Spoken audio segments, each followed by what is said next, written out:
Aí pessoal, estamos aqui na Avenida 15 de Novembro, em São João, no Paraná. Uma cidade pequena. Olha só, aqui é o centro da cidade. Não tem movimento nenhum. O bom de morar numa cidade dessa daí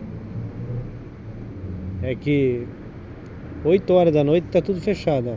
Não tem nenhum comércio aberto aqui, ó. Só tem essa farmácia aqui na frente aberta.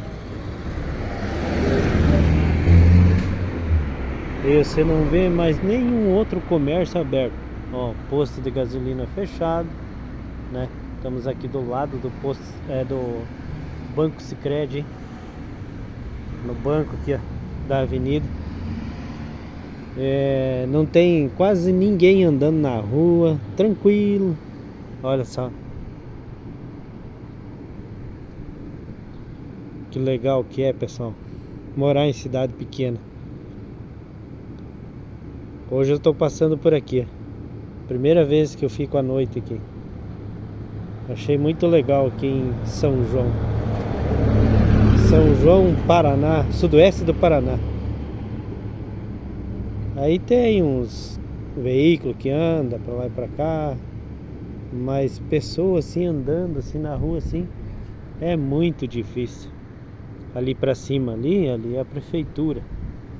Lá naquela outra subida lá em cima, lá é a prefeitura. Então é isso, pessoal. Aqui é tranquilo a cidade de São João. Aqui é bom para morar. O centro da cidade é bem na Baixada aqui, ó. Marco zero da cidade.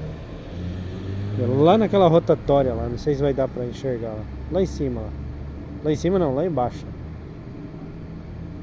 Lá é o marco zero da cidade. Quem conhece São João aí? Quem gosta da cidade de São João?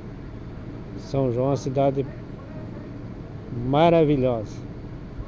Aqui é a terra da fogueira mais alta do Brasil. Vai ter esse ano aqui. Para aquelas bandas ali. Acho que vai ser 60 metros a fogueira de altura. 60 metros. Aí eles começam a queimar de cima para baixo, lá em cima. E aquele fogo vem descendo, vem descendo. Fica aí 2, 3 dias, mais, fica 5 dias eu acho queimando. Se não jogar água, né? Fica uns 5 dias queimando.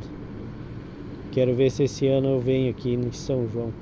Mês de junho, 21 de junho. Beleza, pessoal?